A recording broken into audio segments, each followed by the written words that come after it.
तो आज पढ़ेंगे बच्चों अल्टरनेटिंग करंट में resonance topic. Resonance is a very important topic.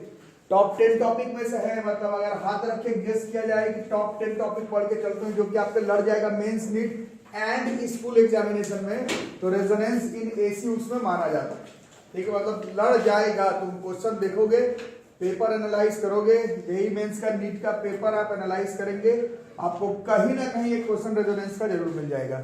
और रेजोनेंस टॉपिक शायद केमिस्ट्री में भी है ना, किसी चैप्टर में, वहां से भी आ जाता है एग्जाम में। फिर फिजिक्स में एसएचएम चैप्टर में भी है। ये रेजोनेंस घूम फिर के कहीं ना कहीं से एग्जामिनेशन सेंटर पर दिखता है, इंपॉर्टेंट टॉपिक है। एसी बाकी चैप्टर में अगर नहीं भी बात करें तो ये जो चैप्टर पढ़ रहे हैं ये खत्म ही हो जाएगा रेजोनेंस सीखने के बाद।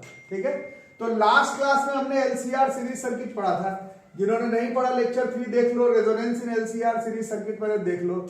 ऐसा डायग्राम हमने बनाया था, एल था, सी था, आर था, वीएल था, वीसी था, वीआर था, और फेजर डायग्राम इसका बनाए थे। एक स्पेसिफिक कंडीशन माने थे कि एक्सएल एक्सिस से ज्यादा हुआ तो किस तरह का फेजर बनता था और कैसा कैसा करंट का वैल्यू आता था, tan of the phase angle का क्या वैल्यू आता था, वो सब हम लोग डिराइव किए थे। ठीक है, लास्ट में जाते समय बताया गया था कि ये एक ऐसा कंडीशन था जिसमें मैंने जानबूझ करके एक्सेल को एक्सी से बढ़ा लिया था। एक्सी भी एक्सेल से बड़ा हो सकता है, उससे थोड़ा सा निकालने का फॉर्मूला तो सेम आएगा, बट एंगल का वैल्यू जो है पहले जो ऊपर की तरफ आ रहा है वो नीचे की तरफ आएगा, थोड़ा सा चेंजेस आएगा। ठीक है, तो सवाल है कि अगर आप फिर से इस करंट का वैल्यू को अगर देखते हैं, एक्सेल माइनस एक्सी होगा या एक्सी माइनस एक्सेल होता, इतना ही होता, दोनों का स्क्वायर कर देते तो वैल्यू जो है मैथमेटिकल वैल्यू वो सेम आ आता ना। तो ये हो जाता आई बराबर ई बाई अंडर रूट। एक्सेल की जगह पर हमने पढ़ा है एक्सेल बराबर क्या होता है, इस चैप्टर पढ़े थे, कितना था, ओमेगा एल था, और एक्सी के जगह पर 1 बाई ओमेगा सी था। तो यही जो आई का वैल्यू है एक्सेल के जगह पर omega L minus 1 by omega C का स्क्वायर प्लस आर का स्क्वायर, ऐसे भी लिख सकते हैं। ठीक है, अब थोड़ा ध्यान से सुनना है ना, ये हमारा जो सोर्स था ईएमएफ का वो अल्टरनेटिंग था। अल्टरनेटिंग ईएमएफ, अल्टरनेटिंग करंट का मतलब है कि करंट का वैल्यू चेंज हो रहा है, यही चैप्टर का समरी था। अगर बिल्कुल अल्टरनेटिंग करंट हो एसी, ठीक है, तो हमारे पास जो सोर्स ऑफ बैटरी है उससे जो हम लोग करंट प्रोवाइड कर रहे हैं, चाहे वोल्टेज प्रोवाइड कर रहे हैं अल्टरनेटिंग फॉर्म में, हम लोग उसका फ्रीक्वेंसी का वैल्यू चेंज कर सकते हैं। समझ आ रहा है, जो आप दे रहे हैं वो एसी है, तो बटन स्विच को ऑन ऑफ ज्यादा तेज करोगे तो एसी का क्या होगा, फ्रीक्वेंसी ज्यादा कम कर सकते हो, उतना ही कर सकते हो ना। तो करंट बढ़ाना घटाना तो कर ही दिए 8 क्लास से, 9 से 10, तो करंट बढ़ाना घटाना हो गया। अब alternating current, alternating current AC, alternating voltage, हम लोग उसका क्या चेंज कर सकते हैं, उसका फ्रीक्वेंसी ज्यादा कम कर सकते हैं, ऑसिलेशन ज्यादा कम कर सकते हैं। तो ऐसे ही सोचो कि यदि ओमेगा का वैल्यू कम है, ऐसे ही मानते हैं, फ्रीक्वेंसी मतलब आप लोगों को मालूम है लीनियर फ्रीक्वेंसी है, ओमेगा बराबर 2 पाई इंटू लीनियर फ्रीक्वेंसी होता है। तो एफ का वैल्यू मान लो कम है, उससे मान लो कि ओमेगा का वैल्यू क्या है, मान लो कम है, तो ओमेगा कम है तो ओमेगा एल का वैल्यू कम होगा, लेकिन 1 बाई ओमेगा सी का वैल्यू तो ज्यादा हो जाएगा ना, है ना। जैसे ओमेगा कम है तो ओमेगा एल तो लो है, but 1 by omega C denominator में चला गया तो उसका वैल्यू ज्यादा हो जाएगा, है ना। इसका मतलब है जैसे जैसे ओमेगा का वैल्यू तुम बढ़ाओगे, जैसे जैसे बोलो, जैसे जैसे ओमेगा का वैल्यू बढ़ाओगे, जैसे जैसे ओमेगा का वैल्यू बढ़ाओगे तो ओमेगा एल का वैल्यू बढ़ेगा और 1 बाई ओमेगा सी का वैल्यू क्या होगा, घटेगा। मानते हो इस बात को, मानते हो इस बात को, कोई डाउट? ठीक है, मान रहे हो इस बात को।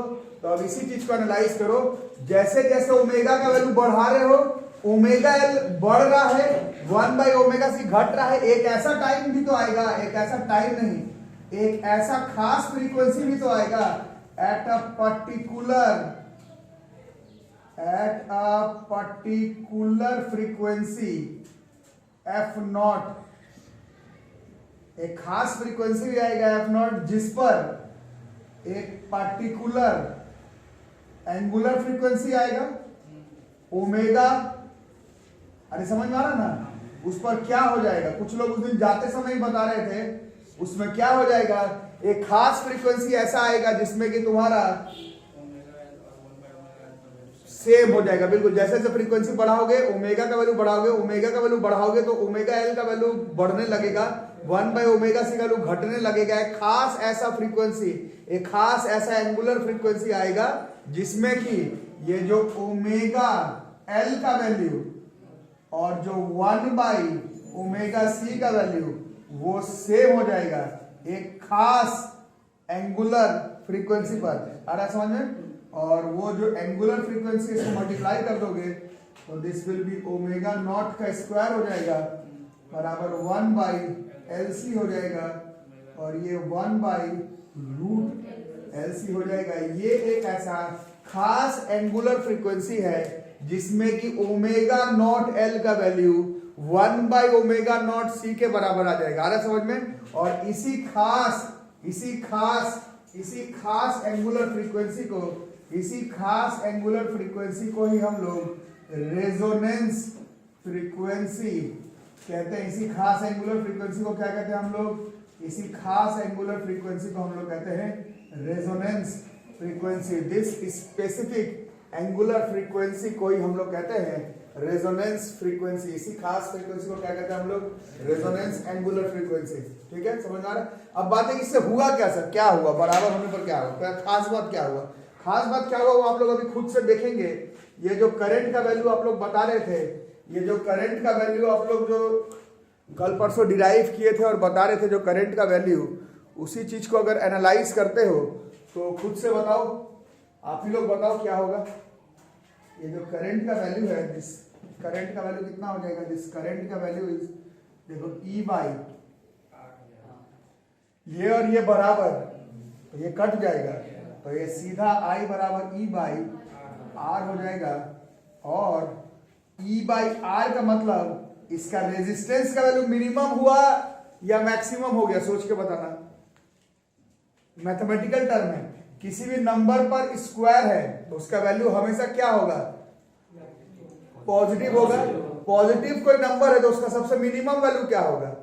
0।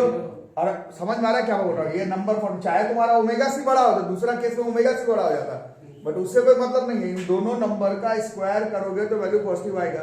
किसी भी नंबर का स्क्वायर करने पर वैल्यू पॉजिटिव आ रहा है। पॉजिटिव में सबसे छोटा वैल्यू कितना हो सकता है? 0। इसका मतलब है जिस केस में ये दोनों बराबर हो जा रहा है उसमें ये वाला टर्म 0 हो जा रहा है। ये टर्म 0 हो जाने का मतलब है कि ओवरऑल का वैल्यू सबसे कम हो रहा है। यार समझ में? रेजिस्टेंस का वैल्यू सबसे कम, इससे कम रेजिस्टेंस का वैल्यू संभव नहीं है। और रेजिस्टेंस का वैल्यू सबसे कम तो करंट का वैल्यू क्या हो जाएगा? सबसे ज्यादा। तो ये एक ऐसा कंडीशन है, कौन सा ऐसा कंडीशन है? रेजोनेंस एंगुलर फ्रीक्वेंसी या फिर रेजोनेंस फ्रीक्वेंसी F0 का वैल्यू जो होता वो रेजोनेंस फ्रीक्वेंसी होता। ये जो है boss, this is resonance frequency, ये जो है रेजोनेंस एंगुलर फ्रीक्वेंसी। और इस कंडीशन में हो क्या रहा है? इस कंडीशन में हो रहा है कि ये वैल्यू बराबर हो जा रहा है, ये वैल्यू 0 हो जा रहा है। R का वैल्यू, रेजिस्टेंस इंपीडेंस का वैल्यू मिनिमम हो जा रहा है। इंपीडेंस का वैल्यू मिनिमम होने के वजह से करंट का वैल्यू मैक्सिमम हो जाएगा। करंट का वैल्यू मैक्सिमम, इंपीडेंस का वैल्यू मिनिमम, ओमेगा एल का वैल्यू 1/ओमेगा सी के बराबर। इसी कंडीशन को ही हम लोग LCR सीरीज सर्किट का रेजोनेंस कहते हैं। और ये खास एंगुलर फ्रीक्वेंसी पर होता है, उस खास एंगुलर फ्रीक्वेंसी को रेजोनेंस एंगुलर फ्रीक्वेंसी कहते हैं। LCR में करंट का वैल्यू मैक्सिमम, रेजिस्टेंस का वैल्यू कम, ओमेगा नॉट एल का वैल्यू 1/ओमेगा नॉट सी के बराबर, और you can say XL XC का वैल्यू बराबर। सीधा आप बोल सकते हैं XL XC का वैल्यू बराबर, ओमेगा एल का वैल्यू 1/ओमेगा सी के बराबर, इंपीडेंस का वैल्यू मिनिमम, LCR में करंट का वैल्यू मैक्सिमम।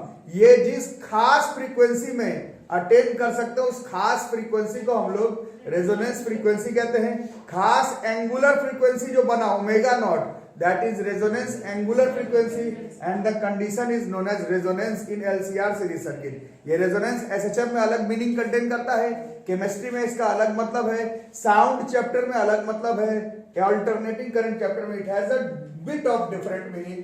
ठीक है, मैथमेटिकल टर्म है, याद करना पड़ेगा। इसी कंडीशन को हम लोग रेजोनेंस कंडीशन कहते हैं। इस टॉपिक से जो आपका mains NEET advance school examination में क्वेश्चन आएगा, उसमें लिख करके नहीं देता है कि क्वेश्चन रेजोनेंस का है, उसमें लिखा हुआ नहीं रहता है क्वेश्चन रेजोनेंस का है। पकड़ेंगे कैसे?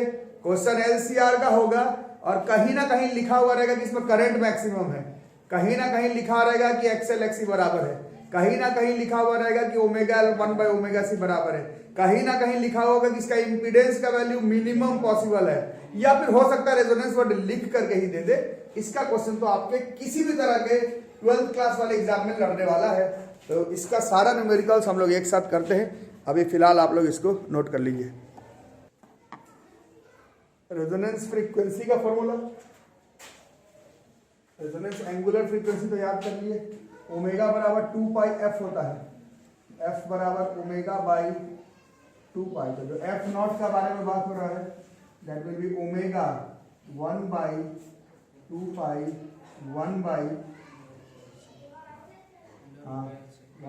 पाई under root LC F 1/2 pi. हाँ, this is our resonance frequency.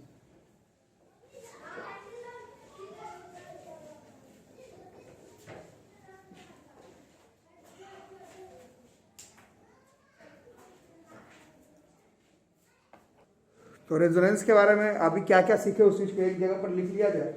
क्या समझे रेजोनेंस होने के लिए क्या क्या होना चाहिए? सीरीज में एलसीआर सर्किट, करंट का वैल्यू क्या हो जाना चाहिए? उसमें मैक्सिमम। वो एक खास एंगुलर फ्रीक्वेंसी पर करंट का वैल्यू जो है वो मैक्सिमम हो जाता है। उस सर्किट को हम लोग सीरीज रेजोनेंट सर्किट कहेंगे। वो जो खास एंगुलर फ्रीक्वेंसी है उसको रेजोनेंट एंगुलर फ्रीक्वेंसी कहेंगे। वो जो खास फ्रीक्वेंसी होगा उसको रेजोनेंट फ्रीक्वेंसी कहेंगे। और जो कंडीशन है उस कंडीशन को ही हम लोग रेजोनेंस कहेंगे। रेजोनेंस एक ऐसा कंडीशन है जिस कंडीशन में एलसीआर सीरीज सर्किट में मैक्सिमम परमिसिबल करंट का वैल्यू मैक्सिमम हो जाए और रेजिस्टेंस का वैल्यू मिनिमम हो जाए, उसी कंडीशन को ही हम लोग रेजोनेंस कहते हैं। जब जब रेजोनेंस होगा एलसीआर सीरीज सर्किट में, ओमेगा नॉट एल 1/ओमेगा नॉट सी के बराबर हो जाएगा, एक्सएल का वैल्यू एक्ससी के बराबर हो जाएगा, इंपीडेंस जो निकालते हो जेड, क्योंकि इसका वैल्यू आ रहा है एक्सएल माइनस एक्ससी का स्क्वायर प्लस आर का स्क्वायर, और ये टर्म जीरो हो जाने की वजह से ये जो इंपीडेंस है वो आर के बराबर हो जाएगा, और यही सबसे मिनिमम पॉसिबल है। और एक बार इंपीडेंस का वैल्यू मिनिमम हो जाए तो करंट का वैल्यू, आई का वैल्यू ई बाई जेड था, जेड आर के बराबर हो रहा है तो ई बाई आर हो जाएगा, और करंट का वैल्यू मैक्सिमम हो जाएगा। ऐसा हर एक कंडीशन को सेटिस्फाई, मतलब ये सारे कंडीशन को सेटिस्फाई जब एलसीआर सीरीज सर्किट में हो रहा हो तो उस कंडीशन को ही हम लोग रेजोनेंस कहते हैं। याद रहेगा? ठीक है, कोई डाउट है तो इसमें बोलो। अब थोड़ा सा एंगल के बारे में बात कर लें। बिना कैलकुलेट करके भी बता सकते हैं, बिना कैलकुलेट करके भी बता सकते हैं। आपकी बारी आ गई, बिना कैलकुलेट करके भी बता सकते हैं। फेज डिफरेंस आप लोग पढ़ लिए, सिर्फ एल का, सिर्फ सी का, सिर्फ आर का, फिर आप पढ़े एल आर का, फिर सी आर का, फिर एल सी आर का पढ़े, बहुत कुछ पढ़े। अब इसमें तुम खुद से ही बता सकते हो, थोड़ा सोचना समझना। अंत में जो इंपीडेंस है वो सिर्फ रेजिस्टेंस के बराबर आ रहा है। एक्सएल एक्ससी है बट कैंसिल आउट हो जा रहा है, तो इस गेम में क्या बचा? एक्सएल एक्ससी है बट कैंसिल हो जाने की वजह से गेम में सिर्फ आर बच गया। दोनों कंडीशन में अंतर है। पहला आप लोग केस पढ़े थे उसमें एसी किसके थ्रू होते हुए जा रहा था? सिर्फ आर से, प्योर ओमिक रेजिस्टेंस है।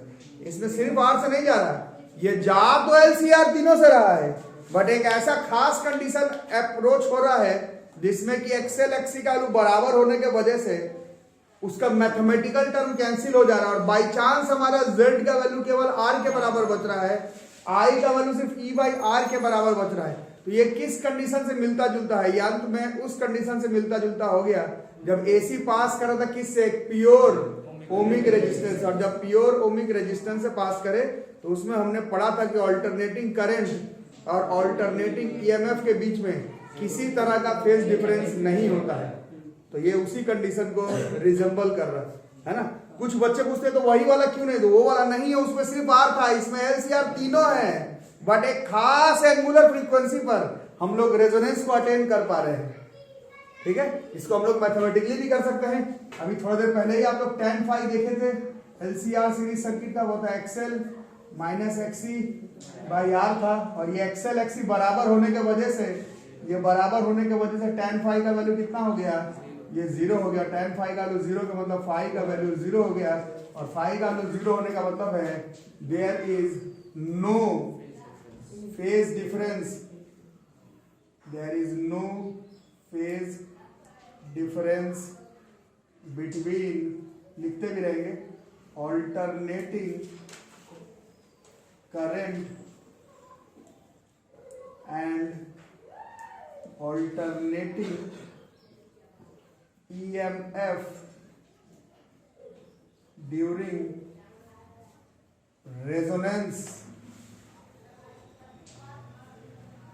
in LCR series circuit. याद रहेगा, ये रिजेंबल कर रहा है कि सर्किट को, it is resembling a condition, it is resembling a condition, it is resembling, ये कंडीशन को रिजेंबल कर रहा है when AC passes through a pure ohmic resistance.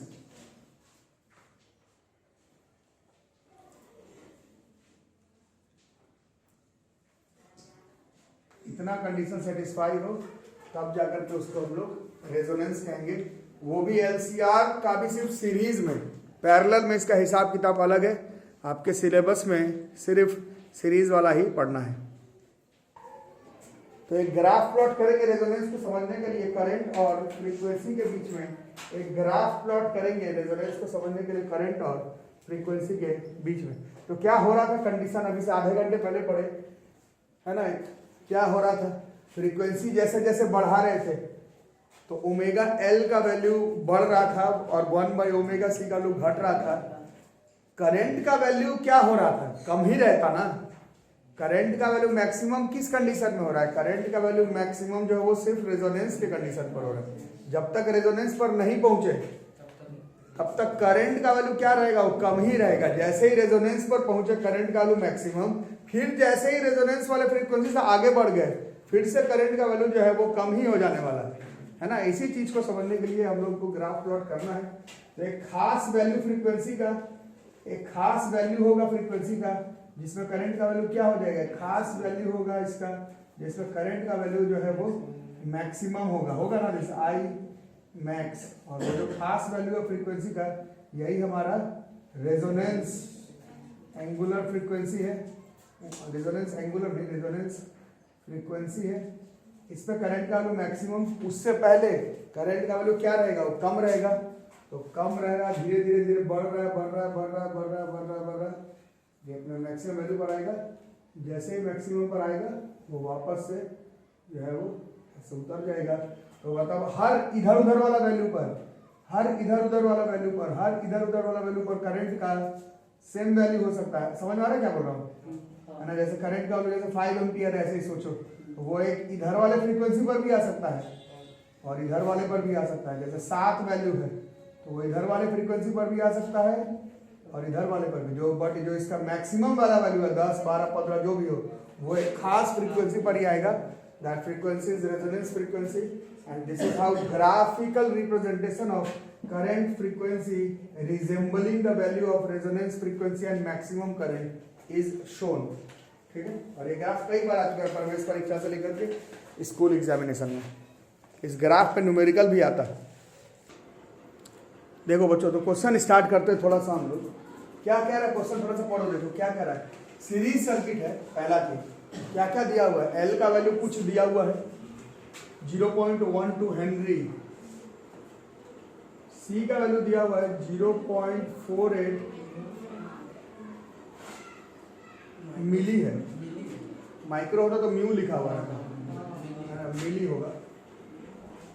और रेजिस्टेंस का वैल्यू है 2500। इससे मतलब नहीं, ठीक है, वैल्यू मान लो माइक्रो होता मिली होता, उससे मतलब नहीं।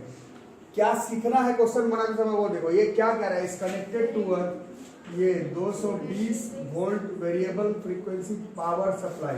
अब ये 220 वोल्ट क्या है वो पहले बताओ, उसके बाद कुछ बात बने।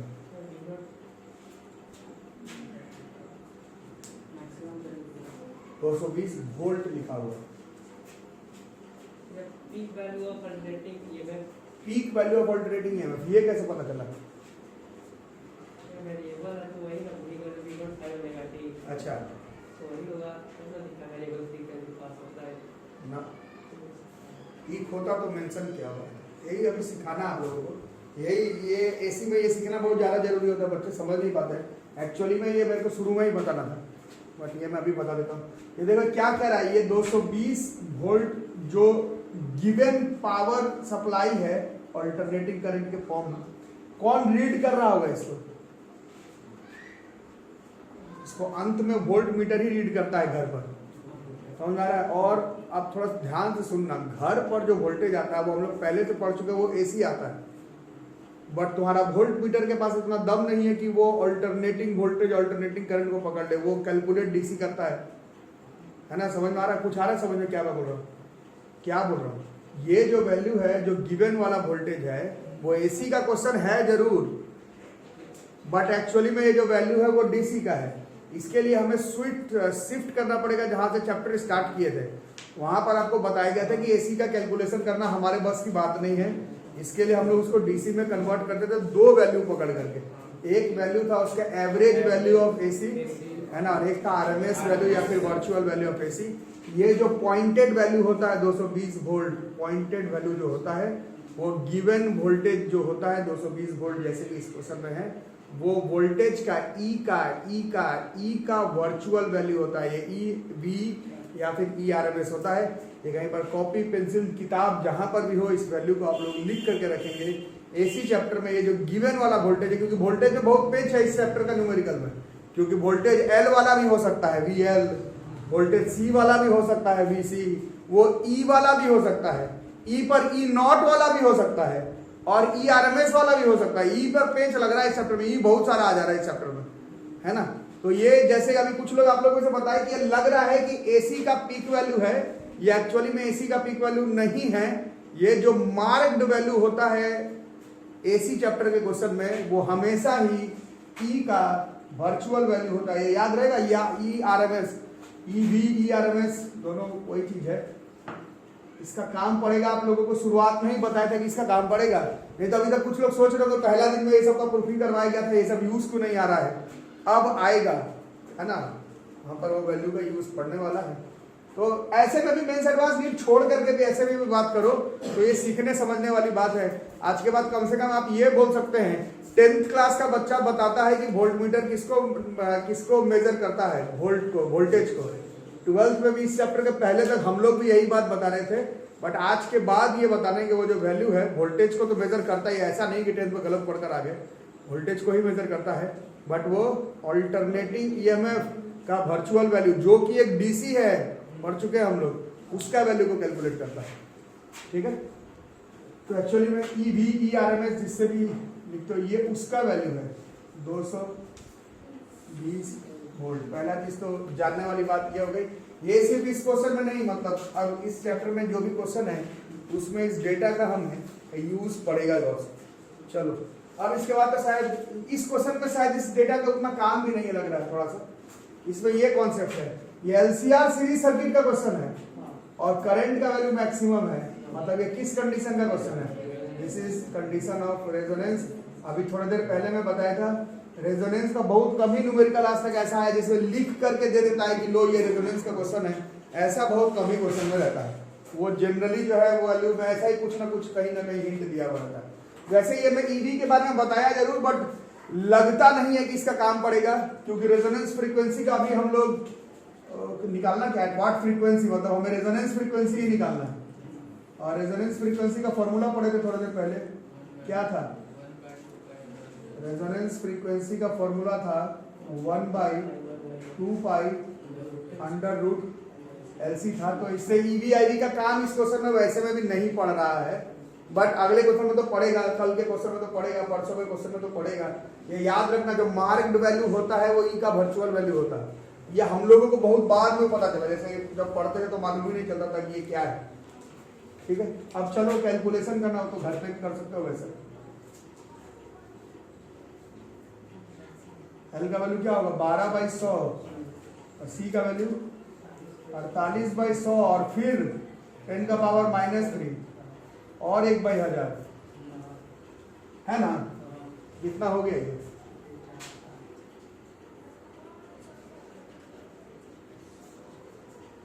कैलकुलेशन तो घर पे कर सकते हो वैसे।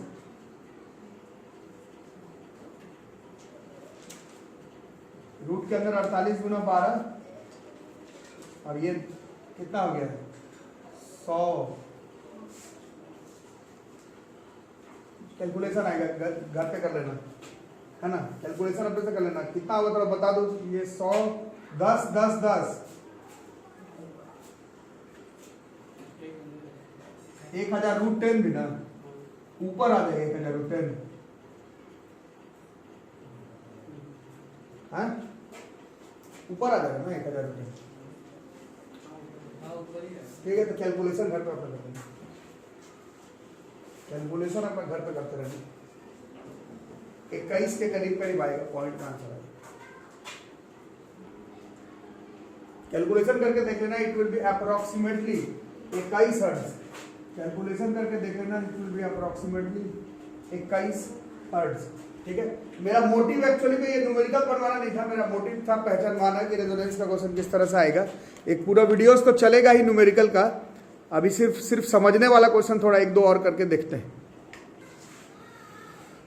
क्वेश्चन एक बना के देखो, बोर्ड्स का है, वेरिएबल फ्रीक्वेंसी है 230 वोल्ट का, ऑल्टरनेटिंग है, voltage source is connected across series combination, L बराबर 5 हेनरी, C बराबर 80 mu farad capacitance and R बराबर 40 ओम।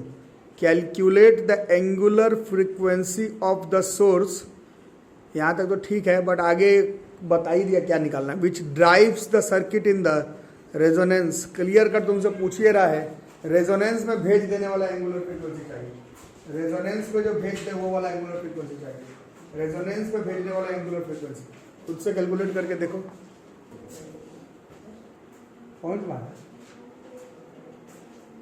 तो अभी थोड़ी देर पहले देखिए, 1 घंटे का क्लास हम लोग यही सब समझे। ये है ई का वी का वैल्यू, बट ये सबका काम नहीं है एक्चुअली में, क्योंकि हमें तो क्लियर कट बोल रहा है रेजोनेंस का क्वेश्चन है। ये रेजोनेंस वर्ड लिखा हुआ है, तो रेजोनेंस का एंगुलर फ्रीक्वेंसी ओमेगा नॉट। अभी देखें कितना फॉर्मूला होता है इसका,